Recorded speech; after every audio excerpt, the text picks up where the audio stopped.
यहां पे आपको एक कोशिका के अंदर की केंद्रक को दिखाया गया है। जब आप केंद्रक को देख रहे हैं तो यहां केंद्रक के अंदर धागे के फॉर्म में, जो धागे आपको स्पष्ट नहीं दिख रहे हैं, मैं कोशिश कर रहा हूं कि मैं आपको वो धागे दिखाऊं। केंद्रक के अंदर अगर आप देखेंगे तो यहां पे बहुत सारी ऐसी थ्रेड लाइक इरेगुलर धागे जैसी संरचनाएं हैं, है ना, ऐसे पूरे ही इस केंद्रक के यहां पे। तो केंद्रक के अंदर धागे जैसी संरचनाएं फैली होती हैं। इन धागे जैसी संरचनाओं को क्या बोलते हैं आप? क्रोमैटिन। क्या बोलते हैं बच्चे? क्रोमैटिन बोलते हैं।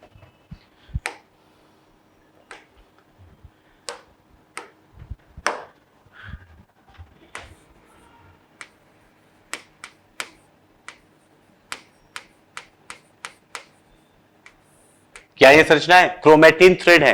क्रोमैटिन धागे भी लिख देता हूं मैं, आपके लिए आसान रहेगा। आप तो यही रखना कि क्रोमैटिन थ्रेड है।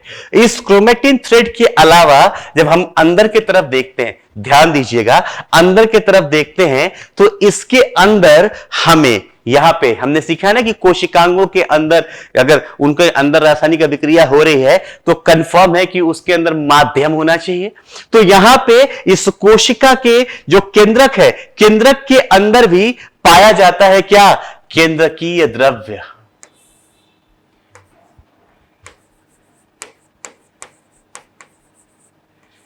केंद्रक द्रव्य पाया जाता है जिसे हम बोलते हैं न्यूक्लियोप्लाज्म। कहीं दिख भी रहा होगा शायद आपको लेबलिंग में, न्यूक्लियोप्लाज्म पाया जाता है। मुझे अभी तो नहीं दिखा, कोई बात नहीं, न्यूक्लियोप्लाज्म पाया जाता है। ध्यान से सुनिए। और यहां पे इसके अंदर जो न्यूक्लियोप्लाज्म पाया जाता है, कभी कभी कुछ जगहों पे ये न्यूक्लियोप्लाज्म संघनित हो जाता है। न्यूक्लियोप्लाज्म क्या हो जाता है? संघनित हो जाता है और कोशिका के अंदर एक संरचना बनाता है। कोशिका के अंदर एक संरचना बनाता है जिसे हम बोलते हैं इसके संघनन से, ये संघनित होके ये क्या हो गया? ये संघनित हो गया। ऐसे लिखना अच्छा नहीं है, डायरेक्टली लिखते हैं कि यहां पे क्या हुआ। देखें, कोशिका द्रव्य के अंदर इसके जो कोशिका द्रव्य के संघनन से एक संरचना बन जाती है जिसे हम बोलते हैं न्यूक्लियोलस। जिसे हम क्या बोलते हैं? जिसे हम बोलते हैं न्यूक्लियोलस। ध्यान से एक बार देख लीजिए, अभी आगे आ जाएगा। ये न्यूक्लियोलस बना कैसे? ये बना इसके संघनन से। कैसे बना बच्चे?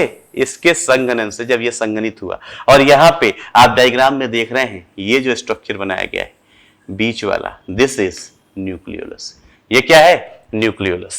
इस केंद्रक के चारों तरफ, बस अब इसके अंदर की कहानी हम खत्म कर चुके हैं। इसके अंदर क्या है? हमारे आनुवंशिक पदार्थ हैं। किस फॉर्म में? क्रोमैटिन के धागे के फॉर्म में। यही क्या है? हमारे आनुवंशिक पदार्थ हैं।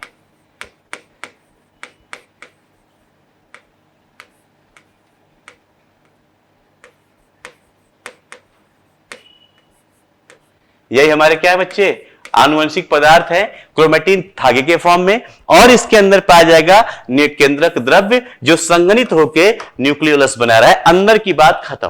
अब हम चलते हैं इसके बाह्य भाग, कवरिंग पे। इसकी जो कवरिंग होती है वो होती है न्यूक्लियर एनवलप। इसे क्या बोलेंगे? केंद्रक आवरण। और केंद्रक आवरण हमेशा दो चीजों का बना है।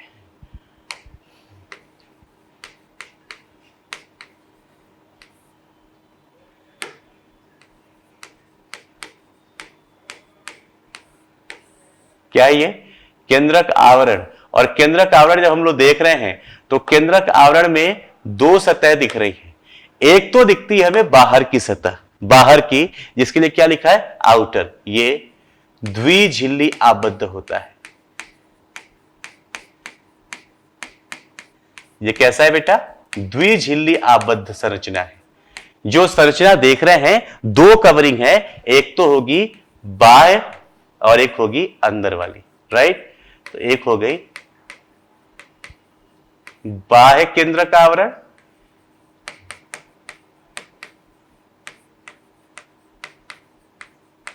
और एक हो गया अंतः केंद्रक आवरण। ये दो संरचनाएं पाई जाती है। क्लियर? जो दोनों मिलकर क्या बनाएंगी? टोटल केंद्रक का आवरण बनाएंगी।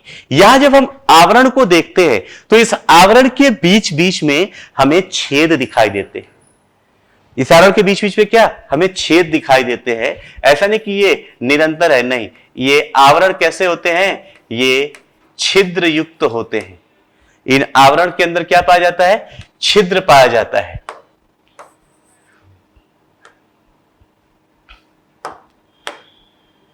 ये देखिए, ये आवरण कैसे है? ये आवरण है छिद्रित।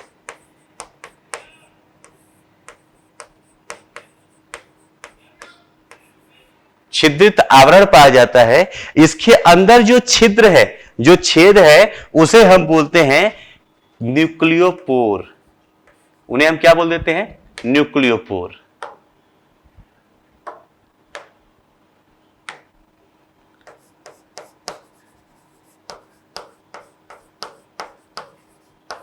इन्हें हम छिद्र बोल देते हैं। देखिएगा ध्यान से, अब इनके अलावा एक स्ट्रक्चर और लिखा है जो आप सोचोगे बाद में कि ये क्या था, सर ने मिस कर दिया। वैसे इसकी जरूरत नहीं है, आपके एनसीईआरटी में नहीं है, लेकिन इंफॉर्मेशन के लिए जान जाइए कि केंद्रक के जो आवरण है, केंद्र की आवरण, इस केंद्र की आवरण के ठीक नीचे न्यूक्लियर लैमिना नाम की एक प्रोटीन पाई जाती है जो इसको चारों तरफ से घेरती है। और इस प्रोटीन का काम क्या है कि ये प्रोटीन इस केंद्रक के शेप साइज को मेंटेन करके रखती है। जिनके अंदर ये न्यूक्लियर लैमिना की प्रोटीन्स कम हो जाती हैं, उनकी सेल का विभाजन बहुत जल्दी हो जाता है। और जितना जल्दी विभाजन होगा उतना जल्दी ऐसा माना जाता है कि कोशिका की उम्र बढ़ती जा रही है। आपने शायद, आप लोगों के टाइम पे तो नहीं, कुछ 8-10 साल पहले एक पिक्चर आई थी जिसका नाम था पा, जिसमें अभिषेक बच्चन और अमिताभ बच्चन दोनों लोग थे। और अमिताभ बच्चन जो है वो बेटे का रोल प्ले कर रहे थे और अभिषेक बच्चन पापा का। पिक्चर का नाम था पा। उसमें अमिताभ बच्चन जी को इसी एक बीमारी से ग्रसित दिखाया गया। मैं क्यों बोल रहा हूं? क्योंकि जिस साल ये पिक्चर आई थी उस साल एम्स के एग्जाम में ये पूछा गया था। तो न्यूक्लियर लैमिना के कमी की वजह से, अगर न्यूक्लियर लैमिना कम है तो एक बीमारी हो जाती है जिसे हम बोलते हैं प्रोजेरिया। और इस प्रोजेरिया में कोशिका का विभाजन बहुत जल्दी होने लगता है, जिसकी वजह से उम्र बहुत जल्दी बढ़ती है। मतलब इंसान की जो वास्तविक उम्र होगी वो 20 साल होगी, लेकिन उसका शरीर ऐसा लगेगा कि वो 60 साल के आदमी का शरीर है। ये बीमारी थी बेटा, जिसे हम लोग क्या बोलते हैं? प्रोजेरिया। आप लोग प्रीवियस ईयर लगाएंगे तो आप लोगों को मिलेगा, इसलिए मैंने पहले ही आपको सिखा दिया। तो ये कुछ संरचनाएं देख रहे हैं। और जो इसका बाह्य संरचना है, अगर आपको याद है तो केंद्रक का जो बाह्य संरचना है वहां से अंतःप्रदव्य जालिका शुरू हुई थी। तो इसके ठीक बाहर जालिका पाई जाती है और इसके ऊपर ये छिद्रित है, न्यूक्लियोपोर है। न्यूक्लियोपोर के अंदर से ही ये न्यूक्लियोलस से ही, न्यूक्लियोलस को हम बोलते हैं प्रोटीन फैक्ट्री। अभी हम लोग दिखेंगे, सॉरी, राइबोसोम फैक्ट्री अभी देखेंगे हम लोग, जिनके सबके काम। तो यहां से जब राइबोसोम निकलता है तो वो राइबोसोम क्या करता है, वो जब बाहर निकलता है तो इसके ठीक बाहर जो आवरण पाया जाएगा, जो दिखाया भी गया है यहां पे अंतःप्रदव्य जालिका का, वह जो आवरण है उसके ऊपर चिपक जाता है। और इसी वजह से जो अंतःप्रदव्य जालिका है वो एक जगह पे जो कोशिका के, जो केंद्रक के पास पास में है, वहां पे खुरदुरी पाई जाती है, क्योंकि इसके अंदर से निकले हुए राइबोसोम उसके ऊपर चिपक जाते हैं। और जो पीछे है, केंद्रक से दूर है, वह चिकनी परत वाला होता है, क्योंकि राइबोसोम जहां से निकलते यहां के जाल के अंदर आगे आगे फंस जाते, पीछे नहीं आते, इसलिए वह सतह चिकनी पाई जाती है।